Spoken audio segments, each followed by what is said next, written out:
Hello everyone, मी सीमा सानप आपल्या सर्वांच्या कल्पतरू पॅटर्नमध्ये स्वागत करते. आपण NMMS मॅरेथॉन सिरीजमध्ये आज लेक्चर नंबर 13 बघूया. तर चला सुरुवात करूया क्वेश्चन सिरीजला. तर बघा पहिला प्रश्न काय आहे, the functional segments on a chromosomes. काय विचारले, क्रोमोझोम वरची functional segment responsible for the transmission of a hereditary traits are called. असं विचारले की क्रोमोझोम असते ना, क्रोमोझोम वरचे एक फंक्शनल सेगमेंट म्हणजे एक छोटासा पार्ट जो की ट्रान्समिशन ऑफ हेरिडिटरी कॅरेक्टरसाठी रिस्पॉन्सिबल आहे. आता क्वेश्चन समजला नसेल, लक्ष देऊ नये का, मी अगोदर क्वेश्चन एक्सप्लेन करते मग आन्सर बघूया. एकदा क्वेश्चन समजला की मग आन्सर इझी जाईल. काय म्हणले, आता क्रोमोझोम ऐकले सर्वांनी, DNA RNA. मग ते कशापासून बनलेले असतात तर क्रोमोझोम्स. हे बघा नॉर्मली क्रोमोझोमचं असं स्ट्रक्चर आपण ड्रॉ करतो, हे आहे क्रोमोझोम. मग chromosome functional segment on chromosome, chromosome वरची एक सेगमेंट. सेगमेंट म्हणजे काय, एक तुकडा, एक पार्ट. ह्याच्यावरचा एक आपण तुकडा काढला, हा तुकडा. मग काय विचारले की ती फंक्शनल सेगमेंट जी कशासाठी रिस्पॉन्सिबल आहे, ट्रान्समिशन ऑफ हेरिडिटरी कॅरेक्टर्स किंवा हेरिडिटरी ट्रेट्स. ट्रान्समिशनसाठी, ट्रान्समिशन म्हणजे एका जनरेशनमधून कॅरेक्टर्स किंवा ट्रेट्स पुढच्या जनरेशनमध्ये ट्रान्सफर करणे, याच्यासाठी जी रिस्पॉन्सिबल आहे त्या तुकड्याला, त्या सेगमेंटला आपण काय म्हणणार, असा प्रश्न आहे. प्रश्न लक्षात आला. आता बघूया आन्सर काय असेल. तर कोणत्याही क्रोमोझोमवरती छोटे छोटे सेगमेंट्स केलेले असतात.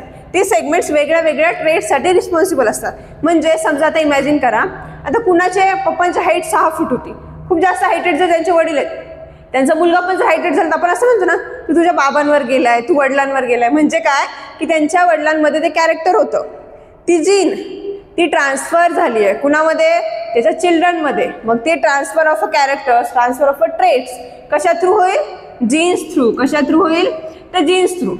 जसं की आता एखाद्याला केसांमध्ये बघा, कुणाचे भुरे केस असतात, कुणाचे ब्लॅक हेअर्स असतात.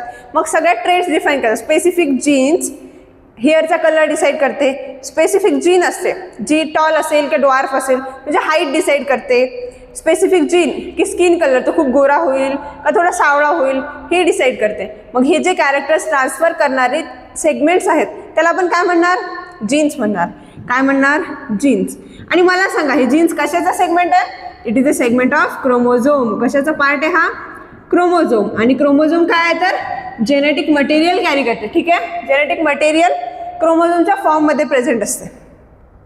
बघा पुढचा प्रश्न, when the rib lifts slightly and diaphragm moves downward. काय विचारलंय, जेव्हा रिब्स लिफ्ट स्लाइटली म्हणजे काय की वर उचलतात, थोड्याशा फुगतात. जेव्हा रिब्स या थोड्याशा वर आल्या, इमॅजिन करत चला आता आपल्या जो काही रिब केज असतो, जे काही छातीचा पिंजरा असतो त्याच्यामध्ये ज्या रिब्स आहेत, ठीक आहे, त्या रिब्स थोड्याशा वर आल्या. समोर काय विचारलंय, डायफ्राम मूव्स डाऊनवर्ड. कसं झालाय, डाऊनवर्ड. डाऊनवर्ड म्हणजेच खाली.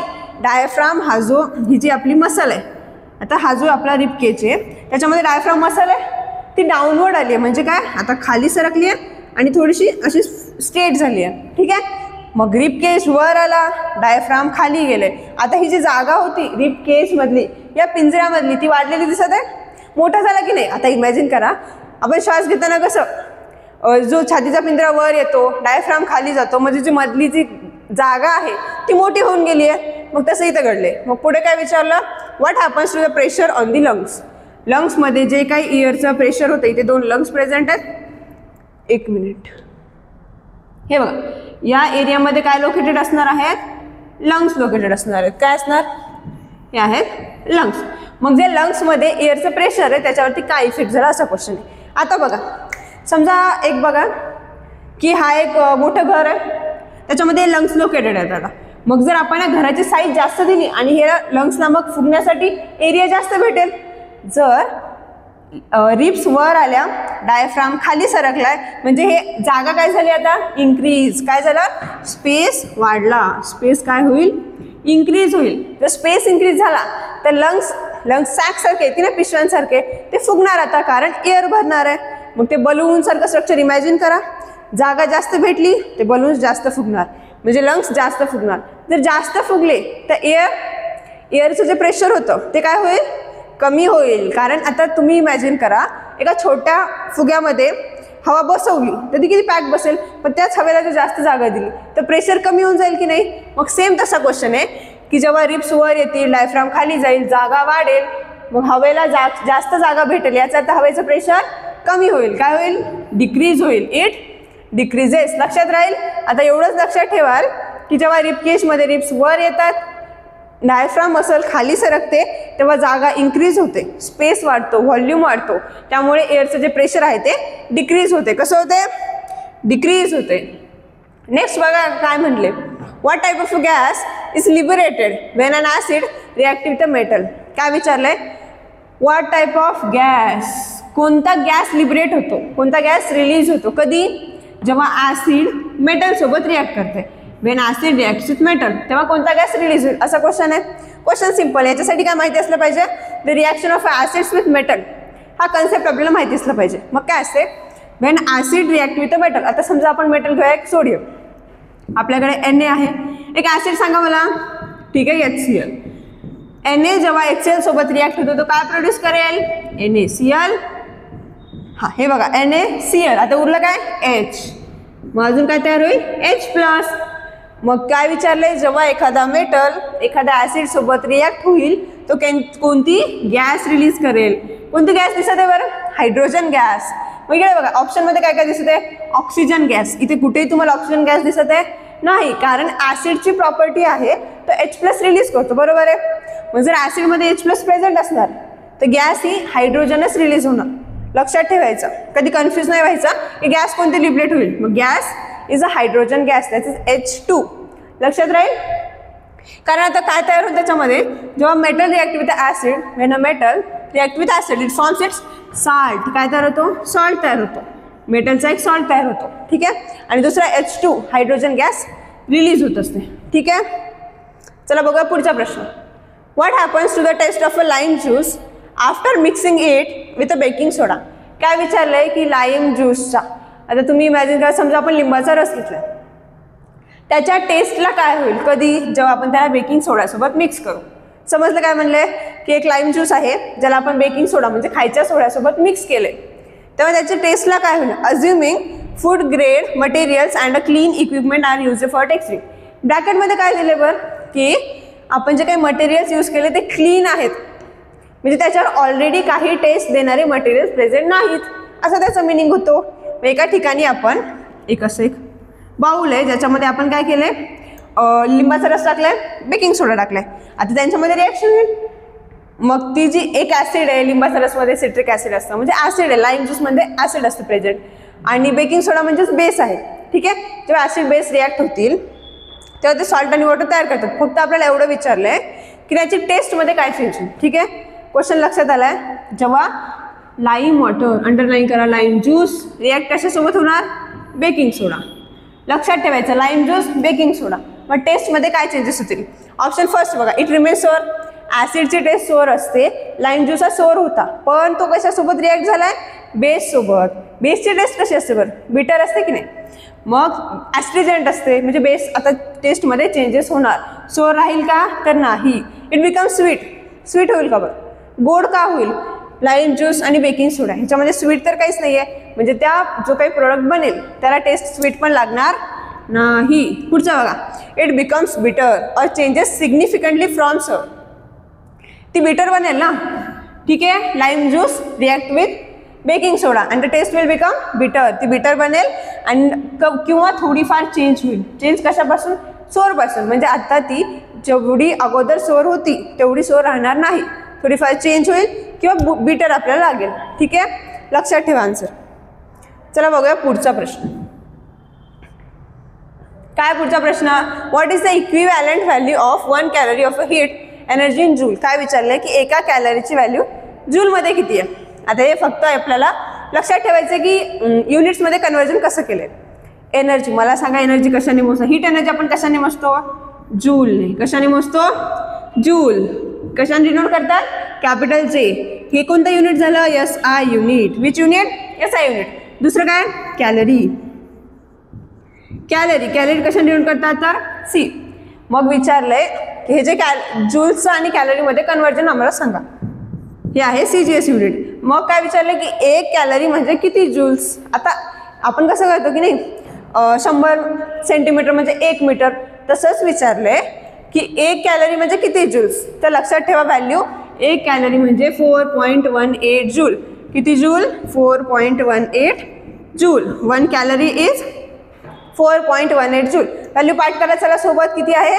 4.18 जूल. लक्षात राहील. चला बघूया पुढचा प्रश्न. काय 6वा प्रश्न? What happens to the adjacent air when the prongs of a tuning fork come close to each other after moving away. आता क्वेश्चन मध्ये काय विचारले? इमॅजिन करा एक ट्युनिंग फॉर्क. ट्युनिंग फॉर्कचे जे प्रॉन्ग्स आहेत हे आहेत prongs tuning फॉर्कचे.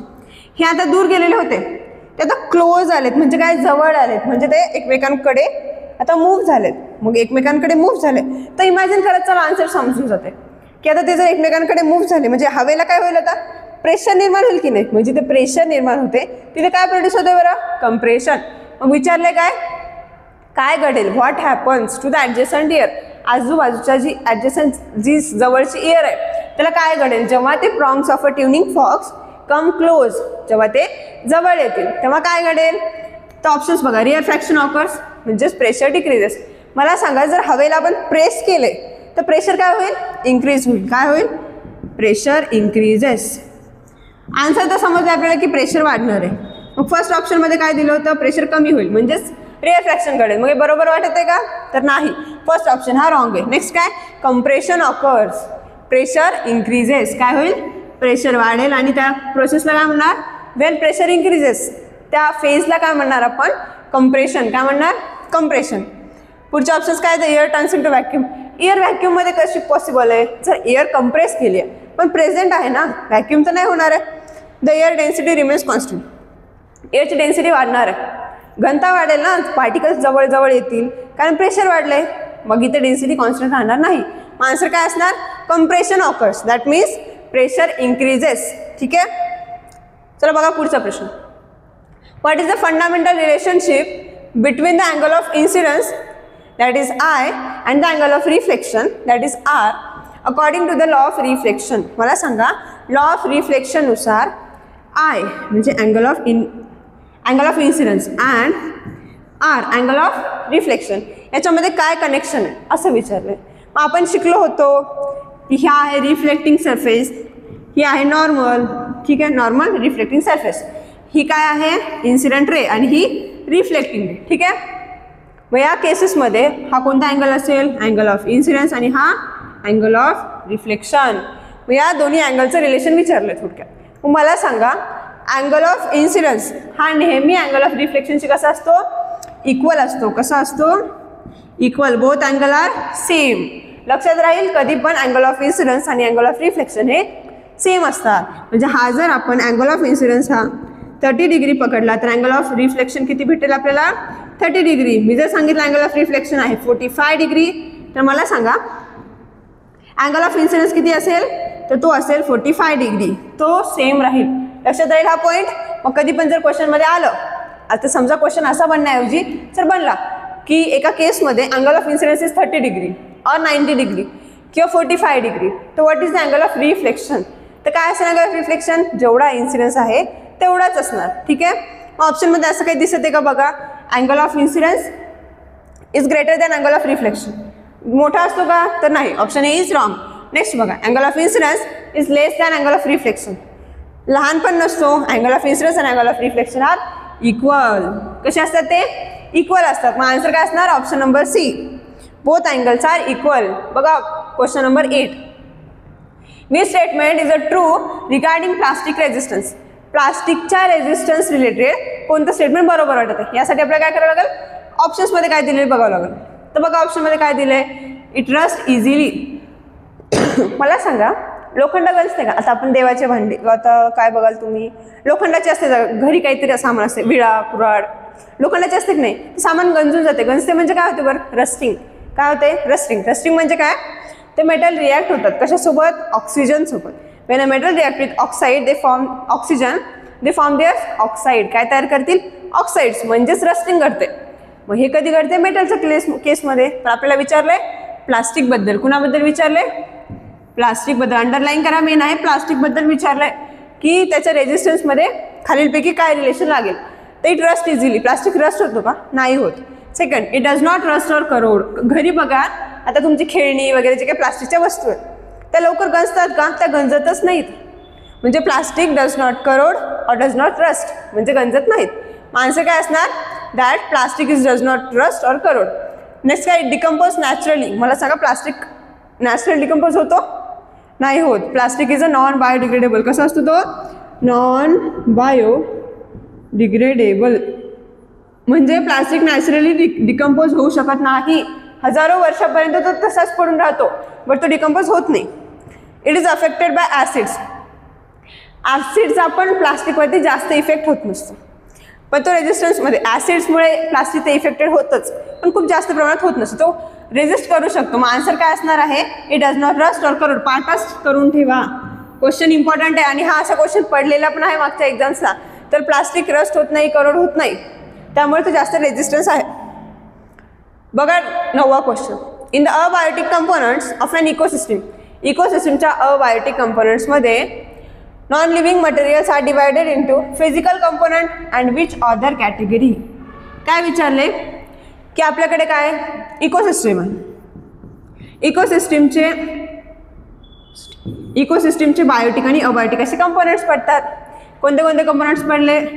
Biotique and abiotic. बायोटिकला आपण लिव्हिंग म्हणू शकतो, अबायोटिक म्हणजे नॉन लिव्हिंग कंपोनंट्स, त्यांच्यामध्ये लाईफ नाही एक्झिस्ट करत, अजैविक.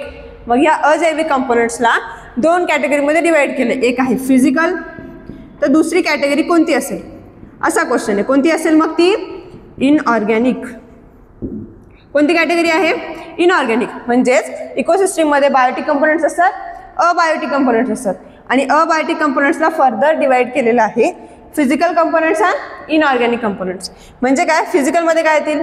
स्टोन, सॉईल, एअर, हे सगळे कंपोनंट काय काय असतील? स्टोन, सॉईल, नॉन लिव्हिंग आहेत की नाही सगळे, हे याच्यामध्ये येतील. आणि इनऑर्गॅनिकमध्ये काय? जसं की न्यूट्रियंट्स, मिनरल्स, हे देखील नॉन लिव्हिंग आहेत. मग हे कशामध्ये येतील? इनऑर्गॅनिकमध्ये. Minerals, nutrients.